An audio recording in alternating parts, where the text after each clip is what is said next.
Good morning, Torrington. I'm Eric Stark. And I'm Crystal Albers. It's Thursday, December 28th. And you're watching Torrington Today.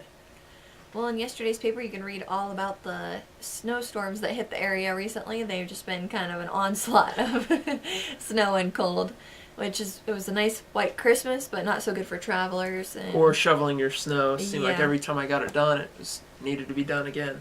That's the perks of living in the country, I guess. Although I still can't get my car out, so maybe I should have been on top of that one. We also started the year in review in yesterday's paper. So the first half of the year, some of the highlights of that is in yesterday's paper. And tomorrow's paper is the second half of the year.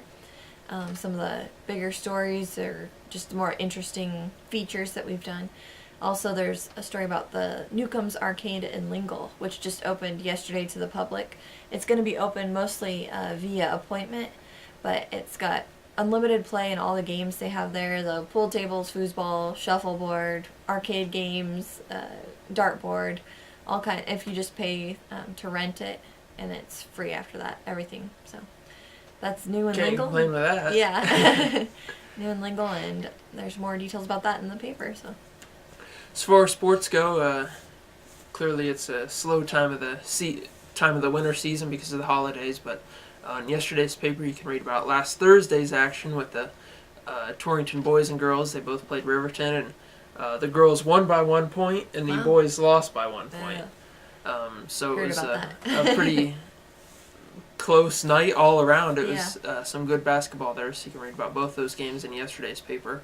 Also, like Crystal mentioned yesterday in the sports section, I started the year in review looking at January through June, some of the biggest sports moments for either that happened in Goshen County, included Goshen County athletes or teams, so be sure to check out, kind of relive some of the top memories. As far as tomorrow's paper, we're going to be looking at July through December, so some more recent memories compared to January through June, but still a nice trip down memory lane. So sounds good. Well, in upcoming events, it's New Year's weekend coming up, so there's not a lot going on. There is the first ever not quite black tie ball in Fort Laramie this weekend. I think they're doing like a champagne or apple cider toast at midnight and a live band and food and dancing. I think they said heavy appetizers, so don't count on a full meal, but if you're into heavy appetizers and a little does bit that mean like heavy weight-wise or a lot of? I think it's more like a bigger appetizer. I don't think you get like it served on a bowling ball or something. Okay. But I believe that's Saturday night. You might double check the paper for that, but if you're interested in going out on the town, just drive safe getting there and back. As far as sports go, like I mentioned, it's kind of a slow part of the winter season, but Torrington boys and girls are both in Sydney. Their first games are tonight, actually, and then if they do good in the tournament, they'll be playing through Saturday. So just keep a lookout on that if you want to head to Sydney to catch up on your Blazer basketball.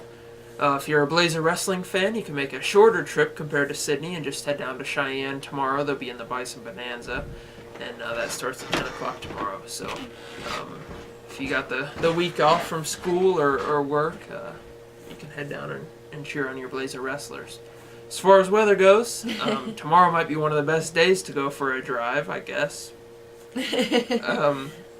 Today's high is 30 degrees, and tomorrow we're up to 36, so we might see some actual snow melting. And it actually sounds nice, though. Yeah, compared to what we have been having. But that 36 will be short-lived, because then on Saturday we're looking at 16 degrees, and then on Sunday we're looking at 3 degrees. And for New Year's, it's 6. So 6. We're really working our way around the single digits. I guess we're making sure none of those bugs live from summer. That's true. They'd have to be mutant bugs or something to last through this cold spell. So if you see a bug, you should be terrified of it. Well, there you have it, Torrington. Watch out for those bugs. I'm Eric Starkey. And I'm Crystal Albers. And you've been watching Torrington Today.